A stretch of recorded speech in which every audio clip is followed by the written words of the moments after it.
This is NDTV, and you're watching Classics.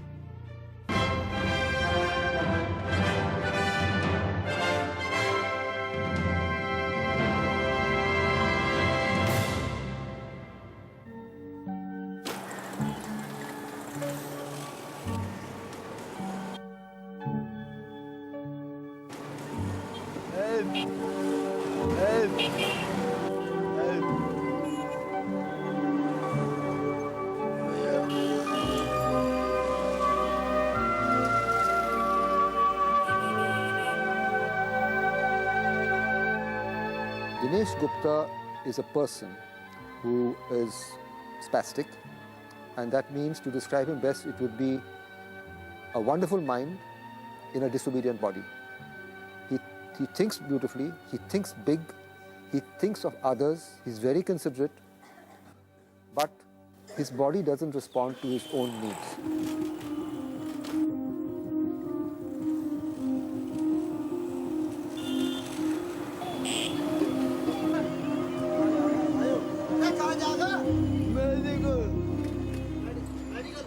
मुझे ये बात देख के हमेशा हैरानी होती है कि मतलब खुद से एकदम सेटिस्फाइड है, एकदम संतुष्ट है।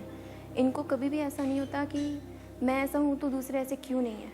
इनको यही होता है कि मैं ऐसा हूँ तो दूसरे ऐसे कभी ना हो, दूसरे खुश रहें।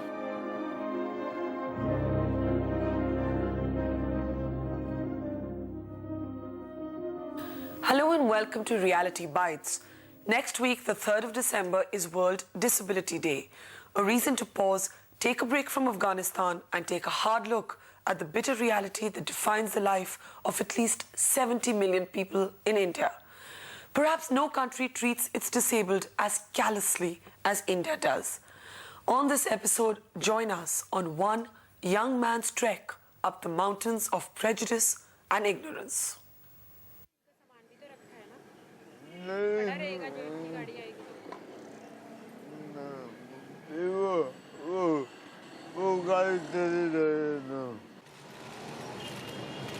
Every morning, 27-year-old Dinesh Gupta begins an arduous trek from his house in West Delhi into the center of the city. For Dinesh, this daily journey is sometimes dangerous enough to be a close shave with death.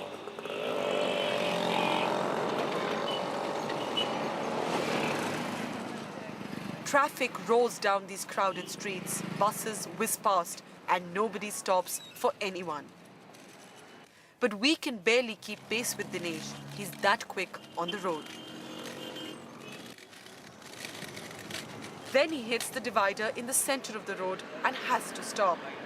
एक बात बताएं, अभी आपके साथ अगर आप अकेले होते तो आप इसको इस पे कैसे लगाते? बुला लेता। किसको बुला लेते? कोई भी हेल्प कर देता। कोई रास्ते में किसी को बुलाते? अभी बुलाएं किसी को, देखते हैं कोई आता है कि नहीं, बुलाएं? Help. But here's how many people stop. Help.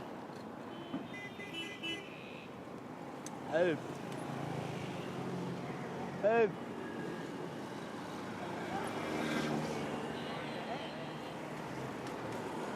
Help. मुझे उतार दो। मुझे उतार दो।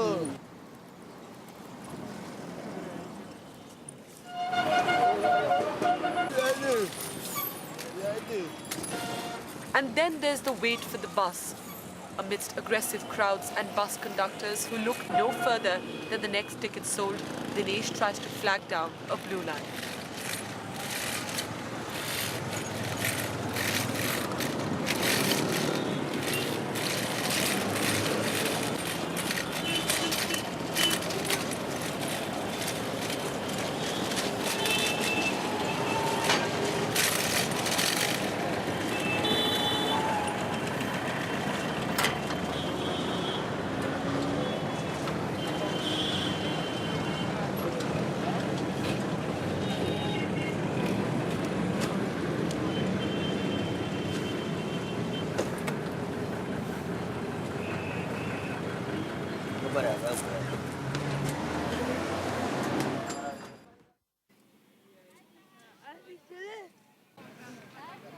3 buses later, Dinesh is finally at the other end of town at Delhi's Spastic Society, where he spends much of his time as a volunteer.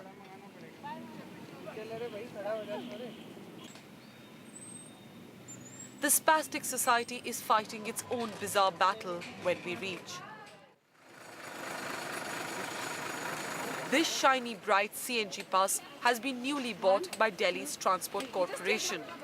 It may mean lower pollution levels for the city, but here's what it means for the disabled children whom it's ferrying home. 1, 2, 3.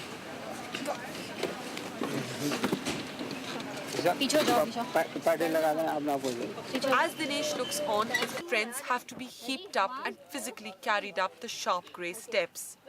For many, it's excruciatingly painful to be lifted like this. 1, 2, 3, last step. Okay. Okay. Prachi, come on. Pakra Prachi.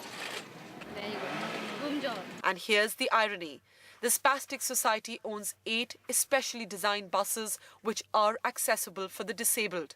But all of these are now grounded and wasted, all because they do not run on CNG. To convert them would mean a cost of 3 lakh rupees for every bus, money the society simply does not have. It's just one example in an endless list. Dinesh knows that he lives in a city designed to exclude rather than include the disabled. पर मैं हिम्मत नहीं आता जब हम हिम्मत आ जाएंगे तो हम समाज में कैसे रह पाएंगे समाज वालों को कैसे समझाएं कि हम लगने नहीं हम भी आपकी तरह एक इंसान है हमारे हाथ पाँव खराब है तो हमारा दिमाग तो नॉर्मल हाँ जी Hello. Yes, ma'am. Pankaj Kapoor is the telephone Okay. receptionist at the Spastic Okay. Society and a friend of Dinesh's. He says they are all tired of being the objects of well-meaning pity. We went to Humayun Tomb to see that place, and when we went there were ramps because Stephen Hawking was supposed to come there, but he could not come because he was busy. But the person who was telling about the Humayun Tomb said, whenever you have to come, you let us know. We'll pick up a ramp. Is this a question? I'm asking this because if we go out with the parents, okay, we went with the whole group of the school. But if we go out with the parents, do we have to ring them up and tell them to fix up a ramp? Or do we have to go to the restaurant and tell them to fix up the ramp? They should have automatically, they should think of all these things. When Stephen Hawking came to India, and I was rung up to say, will you please provide ramps at the Humayun's tomb? I said, who is Stephen Hawking? And they said, you don't know who Stephen Hawking is? I said, I know who Stephen Hawking is, but why are you waking up now? For one person who is a famous person abroad, you're wondering about access, when there are 70 million people in India whom you're not bothered about. General Ian Cardozo teaches at the Spastic Society. He lost a leg in the 71 war, but persuaded the Indian Army that he was still fit enough to command a battalion, chase soldiers and run up mountains. He feels the army allowed him a full life. But today, the callousness of the city means he can't promise the same to his friends. Here's how bad it is. we've accompanied the General, Dinesh and Pankaj to the public park next door. A walk in the park, a simple routine act of everyday life that most people take for granted. But look what happens. First, neither Dinesh's walker nor Pankaj's wheelchair can move onto the pavement leading up to the park without being physically hauled up by the General.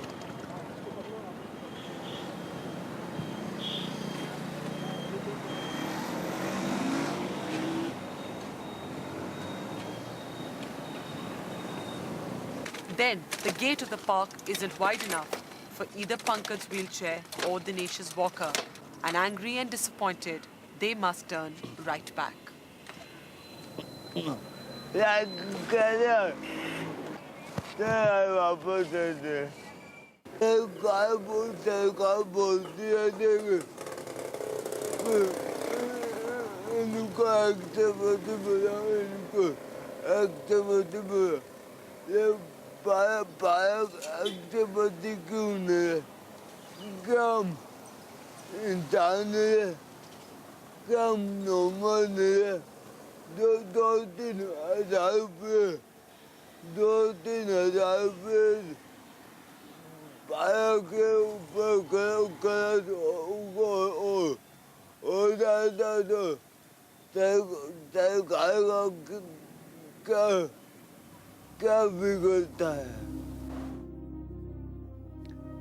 In 1998, the Ministry of Urban Affairs published a lengthy list of guidelines to make cities barrier-free for the disabled.